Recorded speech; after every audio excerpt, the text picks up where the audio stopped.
You will hear a phone conversation in which a woman talks to a public transport official about something she has lost. First, you have some time to look at questions 1 to 4.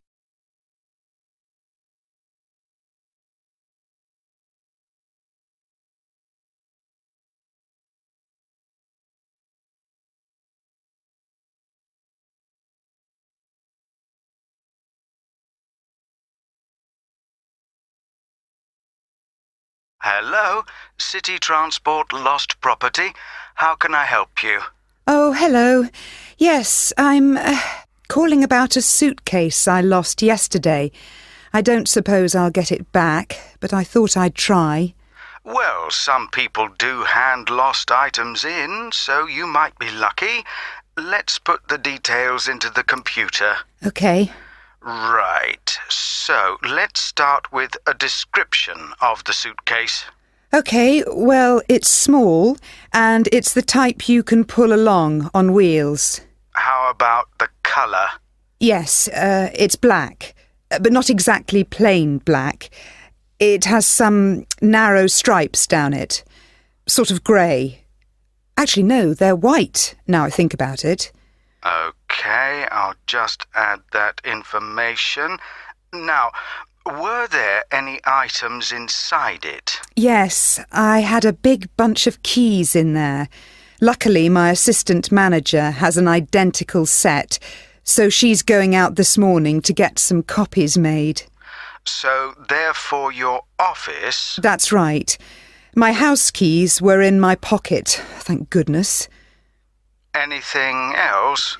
There were a lot of documents, but they're saved on my laptop anyway, so they don't matter so much. But the thing I'm really worried about, I haven't even taken it out of the box yet, is a camera I just bought. That's really why I'm calling. I can't believe I've lost it already. I see. Well, let's hope we can find it for you. Was there anything else? I don't think so. Any credit cards? They were in my handbag, and I had my passport inside my jacket pocket. Before you hear the rest of the conversation, you will have some time to look at the questions 5 to 10.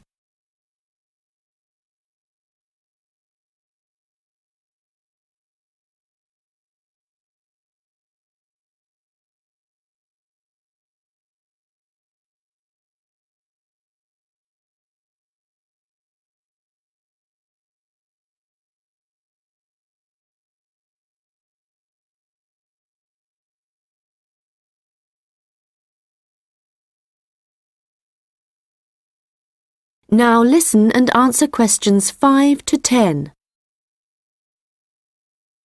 Money, clothing, any personal items? Let me think. I had an umbrella. It was black. No, blue. But obviously that isn't as important as the other things. No, but it all helps us identify your property and get it back to you. Anyway, I just need to ask you for some basic details about your journey. So it was yesterday, was it? That's right. In the afternoon. Around 2 p.m, maybe 2:30. OK, so that'd be May the 13th. Yes. I was heading to Highbury. That's where I live. All right, and you mentioned a passport, I think. So you were coming from the airport, I presume? Yes, and I was looking forward to getting home so much, and what with being tired and everything, I think that's why I just forgot about the case. And how were you travelling when you lost your property? What kind of transport were you using? I thought about getting the train, but that would have meant a bus journey as well, and I couldn't be bothered. So I decided to take a taxi eventually. That's where I must have left it. Well, that's good news in a way. It's more likely that a driver would have found it and handed it in. I hope so. Well, I need your personal details now. Can I have your full name, please? Yes, it's Lisa Doherty. I'll spell that for you. It's Docherty. Thank you. And next, if I could have your address, the best address to send you the property if we manage to locate it. Sure. It's number 15A, River Road. And that's Highbury, as I said. Thank you. Just a moment. There's just one final thing. That's your phone number. I guess my mobile would be best. Hang on. I can never remember my own number. OK, I've got it. It's 07979 605 437. Very well. I think that's everything we need at this end. I'll have a look at the data on. That is the end of section 1. You now have half a minute to check your answers.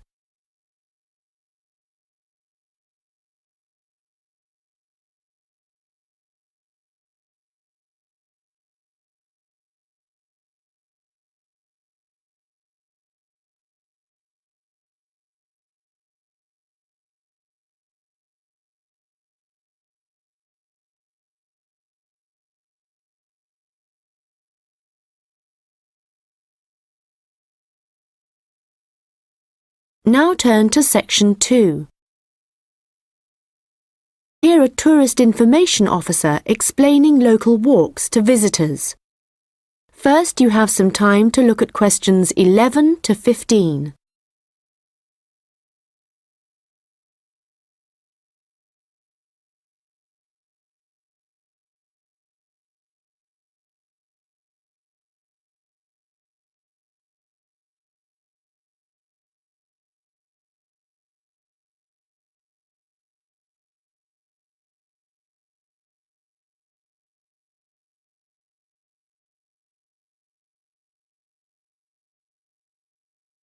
Welcome to everyone here. I hope you enjoy your stay in our village and enjoy the local scenery. I'll tell you a bit about the forest and mountain tracks in a minute, but first, I'll just give you an idea of where everything is in the village. So, we're here in the Tourist Information Center, and when you come out of the center, you're on Willow Lane, just opposite the pond. If you want to get to the supermarket for your supplies of food and water, go right. That's the quickest way, and then turn right at the top of Willow Lane. And it's the second building you come to, opposite the old railway station.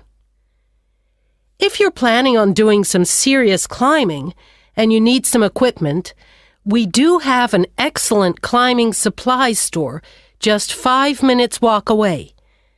Turn left once you're outside the Tourist Information Center. Take Willow Lane all the way up to Pine Street. You want to go left along here. Then keep walking and go up Mountain Road on your right until you come to the next turning on the left. Head down there and you'll come to the climbing supplies store. If you get to the small building that sells ski passes, you'll know you've gone too far. You also need to head to Pine Street for the museum.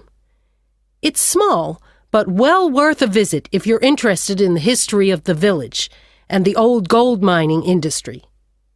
So, when you reach Pine Street from here, you'll see the old railway line on the other side of the road. Turn left into Pine Street and keep going until you come to Mountain Road. And just past here, the museum will be on your left, just behind the railway line. Don't worry about crossing over the tracks. The train stopped running through here in 1985. If you're planning on following one of the easier forest walks, you might like to hire a bicycle. To get to the hire shop, again, you need to head to Pine Street. On the left-hand side of Pine Street, you'll see the town hall. Go down the little road that you come to just before it, and you'll find the bike hire shop just behind the hall. They have a good range of bikes, so I'm sure you'll find something that suits your needs. Last but not least, if you're hungry after a long day's trek, I can recommend our local cafe. Again, when you leave the Tourist Information Center, turn right and follow Willow Lane until it joins Pine Street. And right opposite, on the far side of the railway tracks, is the cafe. Before you hear the rest of the conversation, you will have some time to look at the questions 16 to 20.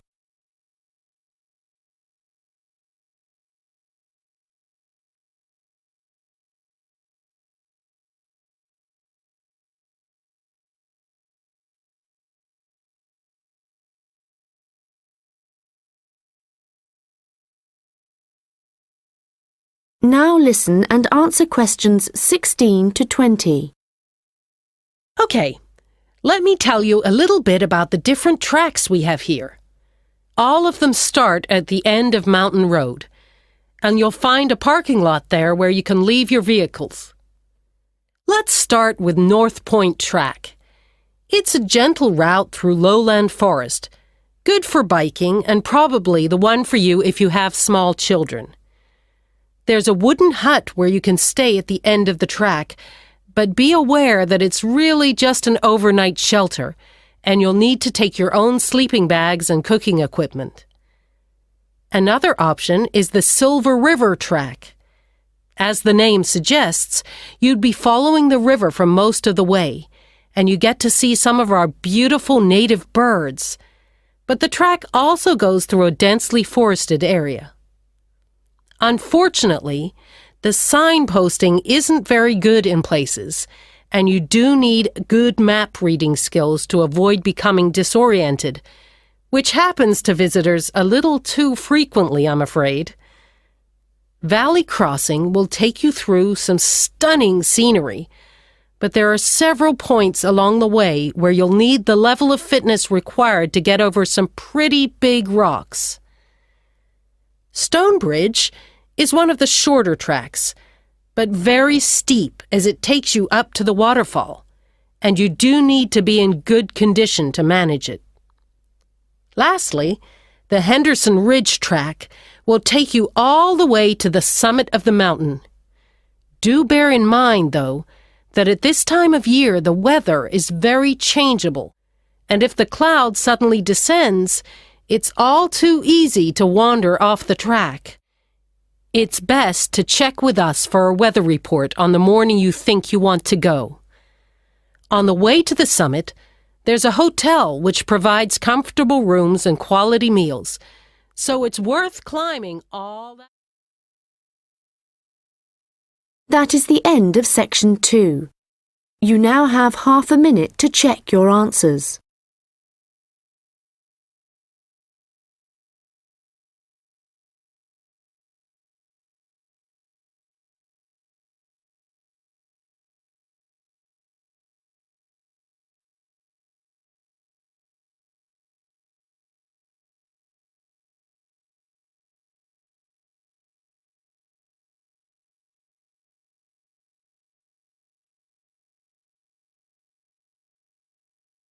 Now turn to section 3. You will hear a student discussing his case study with his tutor. First, you have some time to look at questions 21 to 25.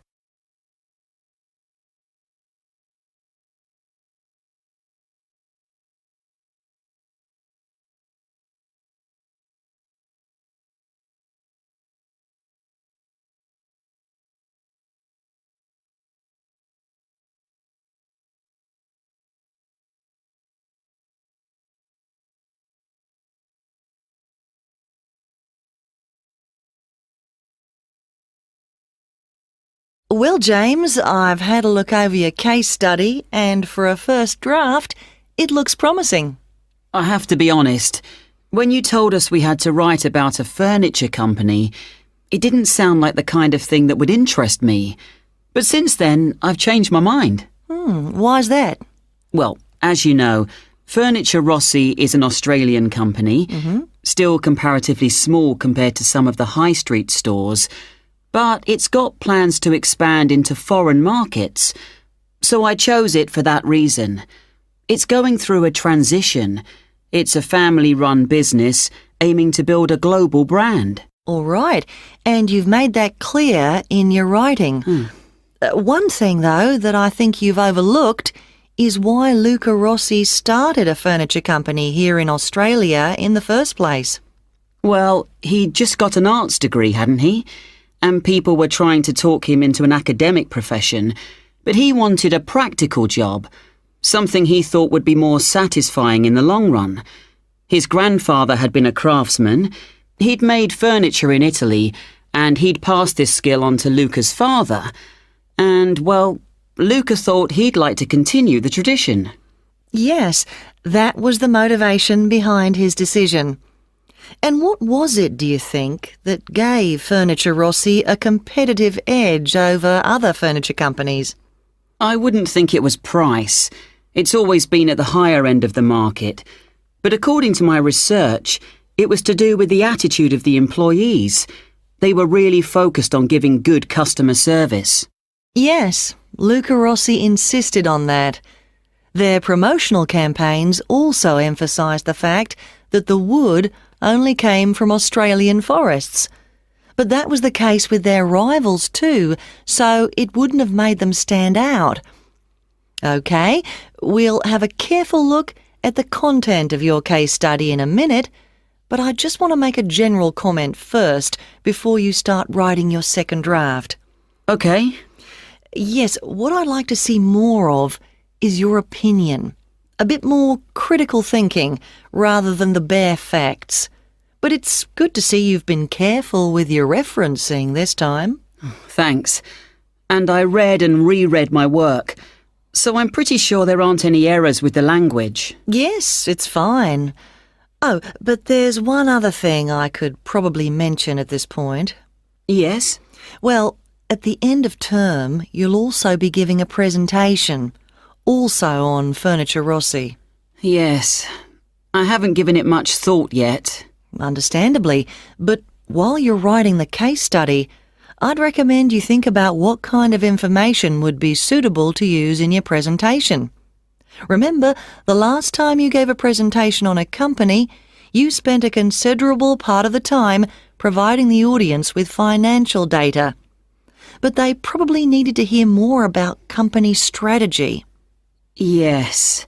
I did concentrate rather too much on the figures. I'll make sure there's a balance this time. Good.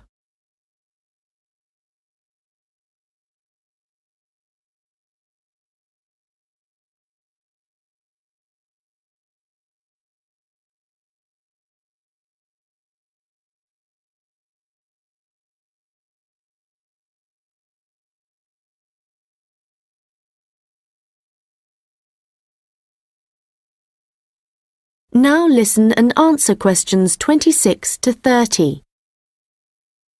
OK, so let's just think about the content of your case study, the history of Furniture Rossi.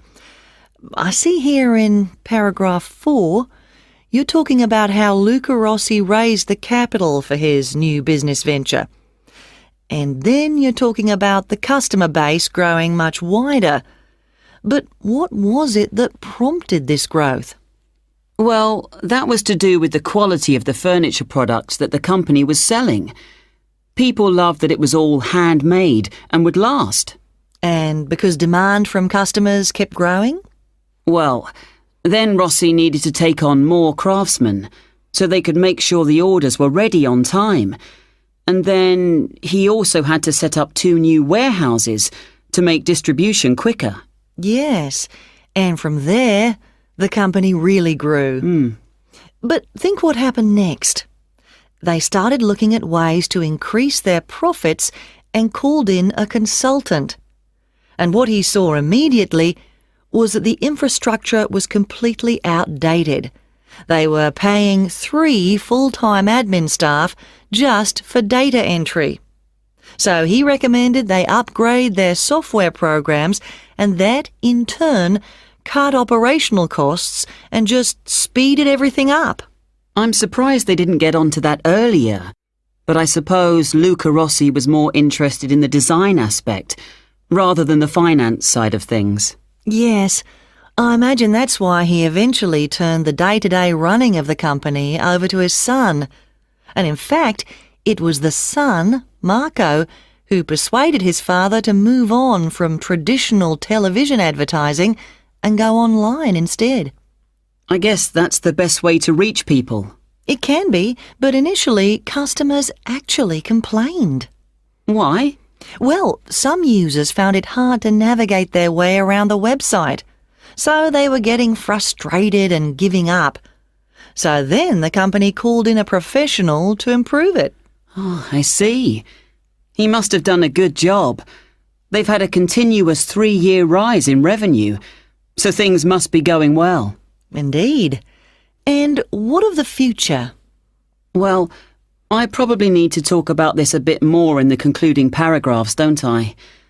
Consumers are already aware of the quality of the furniture, that's for sure. But I think the company is aiming to publicise their values. The fact that they have respect for beauty, durability and functionality and the environment. A lot of companies are already... That is the end of section 3. You now have half a minute to check your answers.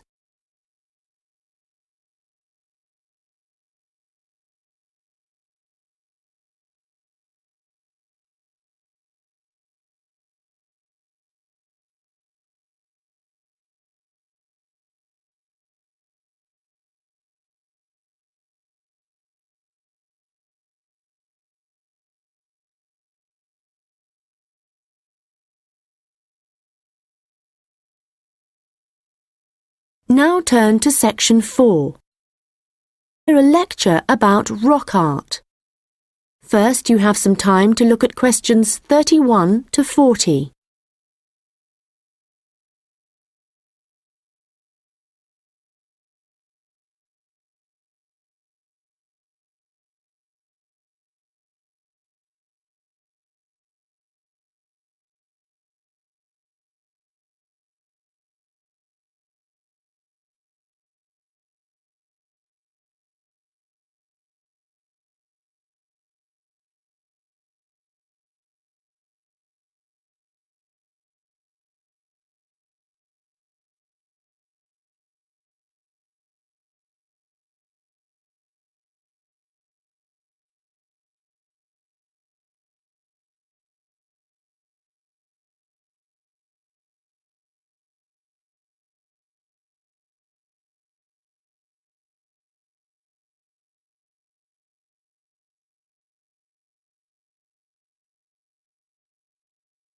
Now listen carefully and answer questions 31 to 40.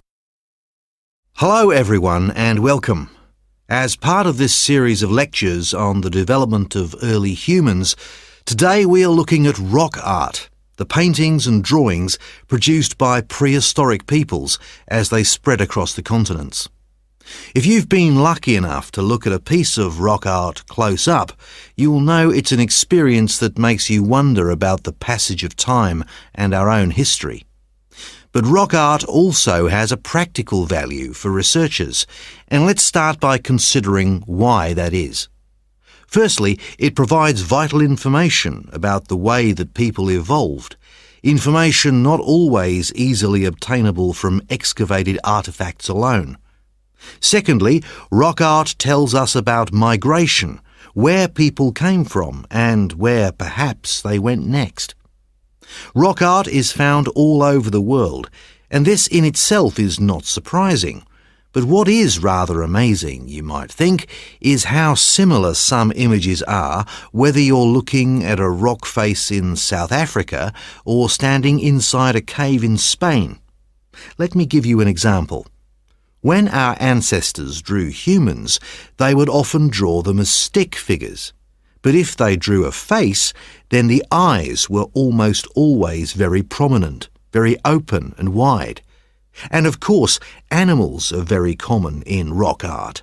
But one animal which is very interesting to researchers is the lizard, because whenever you see a prehistoric painting of one, it's depicted either in profile or looking down on it from above. And these drawings are produced by people of totally different cultural backgrounds. Amazing.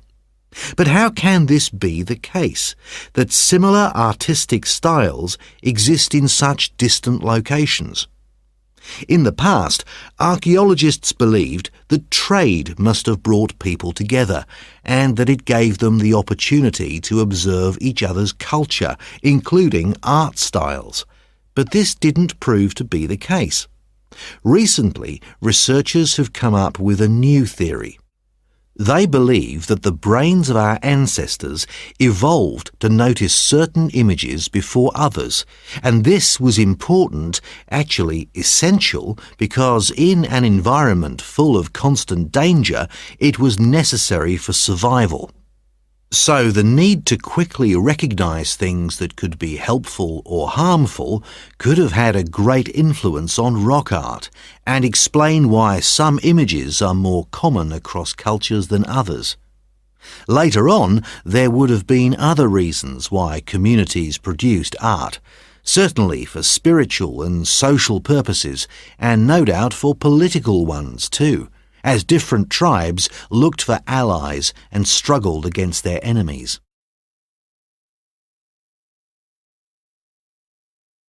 Well, as I said before, you can find rock art all over the world, but I'd like to focus now on the rock art of the Aboriginal people of Australia. The images that survive in this part of the world span at least 20,000 years. In fact, the Aborigines were still practicing this art form in the late 18th century when the Europeans began to arrive, and certain images point to the contact between them. For example, the Aborigines began to draw ships which they would have seen along the coast. It's hard for us to imagine what they must have thought when these first began to appear. Another image that is evidence of European arrival is that of horses, an animal that would have been very alien to the Australian landscape. It isn't actually known how many sites there are across Australia where rock art can be found, but unfortunately we do know that much of the art is being lost to us. Erosion, of course, is one of the key reasons for its destruction, but human activity is also increasingly responsible. Since the 1960s, industry alone has destroyed around an estimated 10,000 pieces of art. At this rate, in 50 years, half of all Australian rock art could have disappeared for good. Vandalism is sadly another factor, and although most people, I believe, would wish to preserve this art, I'm afraid that tourism is another reason why the art is disappearing. In some cases, the art is damaged when people